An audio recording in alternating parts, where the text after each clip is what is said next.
In the Horn of Africa, there is a land where history is not written first with ink, but with memory. A land where stories travel through poetry, not with textbooks. Where identity is spoken before it is documented. Where people knew who they were long before the world decided to name them. They were Somali, not northern, not southern, not divided, just Somali. And for centuries, that was enough. A people before the states, long before flags were raised or capitals were built, Somali society functioned without a central government. Order came from elders, justice came from dialogue, authority came from trust. Clans were not simply divisions, they were systems of survival. In a harsh environment, belonging meant protection, cooperation meant life. Somalis crossed deserts, traded across the Red Sea, and defended their land fiercely. They resisted foreign domination longer than most. No one needed a passport to know where they belonged. That unity did not disappear naturally. It was interrupted. When Europe redrew reality, in the late 19th century, European powers arrived with treaties already written and borders already imagined. Britain claimed the north, Italy claimed the south. The same people woke up governed by different rules, different laws, and different expectations. In the north, British Somaliland became an afterthought, lightly administered, barely developed, largely ignored. In the south, Italian Somaliland was centralized, reshaped, and tightly controlled. Decades passed under this separate system. Children grew up with different relationships to power, different ideas of authority, different experiences of the state, yet identity survived. And when colonialism finally collapsed, Somalis believed history had given them a second chance. Independence and the sacred dream. In 1960, British Somaliland gained independence. 5 days later, it chose to surrender it, not by force, not by pressure, but by belief. Belief that Somalis were stronger together. Belief that colonial scars could be erased. Belief that unity was worth the risk. The Somali Republic was born. For a moment, hope felt real. The quiet birth of division but unity, when uneven begins to fracture silently. Power flowed southward. Decisions were made far from the northern towns. Political influence gathered in the Mogadishu. Northern leaders spoke carefully at first, respectfully. They asked for balance, for inclusion, for fairness. Their voices were acknowledged, but not acted upon. Discomfort grew slowly. Discomfort became distrust. Still most endured. Because unity was sacred, from promise to fear. In 1969, Sayed Barre seized power. He spoke of nationalism, equality, and a Somalia beyond clan and region. Many believed him, especially those who still wanted unity to succeed. But revolutions often consumed their promise.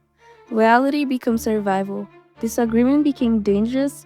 Suspicion replaced debate. In the north, especially among the Isaac population, the tone changed. Economic pressure increased. Arrests became a routine.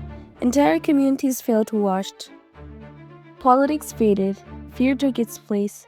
The moment chance died, then came the violence. Not rumors, not threats, but bombs.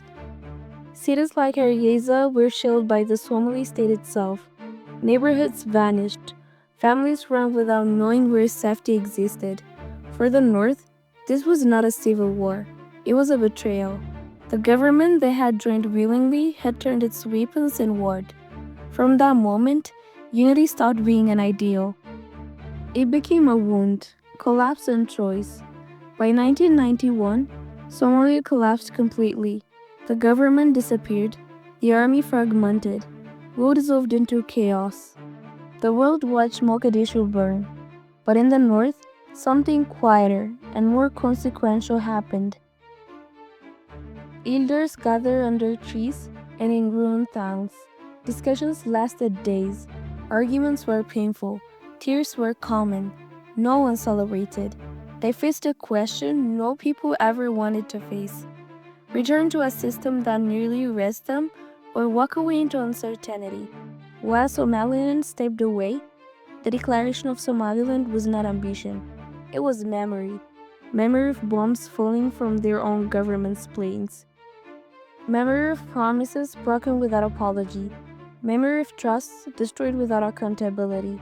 People do not ask whether separation will bring wealth. They asked whether unity would bring theirs again. That question ended the debates, and Somaliland stepped away, not as rebellion, but as survival. When separation becomes identity, over time, separation stopped being temporary. It became identity. In Somaliland, children grew up learning history as a warning. Memory became protection. Caution became wisdom. In Somalia, children grew up learning that unity was stolen, that something essential was missing. Two truths formed from the same past, but both felt right. This is how division hardens, not through hatred, but through lived experience, the weight of memory. In Somaliland, memory is physical. Ruined buildings remain standing, mass graves are visited quietly. Elders lower their voices when speaking of the past. The trauma is not used to justify hatred. It is used to prevent repetition. Never again. Here's not a slogan. It is instinct. Why just never returned, outsiders often ask. Why not try unity again? But for Somalilanders, unity was already tried. And when it failed catastrophically. No apology followed, no accountability came, no shared truth was acknowledged. Without truth, unity feels like amnesia. And amnesia is dangerous. Somali's unspoken pain. For Mogadishu, the story feels different. Somalia did not just lose territory, it lost wholeness. For many Somalis, Somaliland's departure feels like abandonment at the nation's lowest moment. A brother leaving when the house was already burning. That pain is real and rarely acknowledged. Two paths from the same trauma, Somalia tried to rebuild from the top down. Somaliland rebuilt from the ground up. Neither path was easy, neither was perfect, but circumstances shape choices. History does not pressure everyone equally. The world's convenient silence, the international community chose the safest response: ignore it. Recognizing Somaliland would mean admitting colonial borders were flawed. That stability can exist outside official frameworks. So Somaliland learned to survive without validation. Somalia learned to wait for reunification. The world learned to look away. A generation that did not live the war, now a new generation is coming of age. They inherit memory, but no experience. They ask dangerous questions. What if cooperation doesn't mean submission? What if recognition doesn't mean hostility? What if the future does not have the mirroring past? These questions reopen history. What recognition will mean? Recognition will not solve everything, but it will force honesty. It would acknowledge that peace built from within matters, that survival is not betrayal, and that truth frightens system built on inherited borders. Why unity will require? If reunification ever comes, it will not come through pressure or nostalgia. It will come through truth. Truth spoken openly, responsibility accepted publicly, trust rebuilt slowly. Without that, unity would not heal. It will repeat. A region watching, the Horn of Africa is listening. Ethiopia watches carefully. Djibouti calculates. Eritrea remembers. Somaliland is not just Somali's story.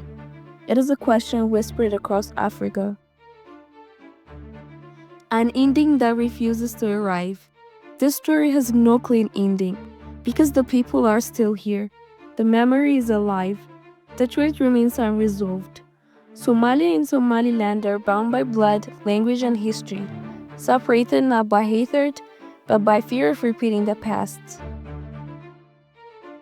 History often asks us to choose sides. This story asks to choose understanding, to accept that unity can fail, that separation can save lives, that survival is not betrayal, and that sometimes the bravest acts are not holding on, but letting go. If this story stayed with you, don't let it end here. Like the video, subscribe to Past Unlocked, Share the story because silence is how history repeats itself. And answer this honestly. Is a nation defined by borders or by the lives it protects? Because history is not finished.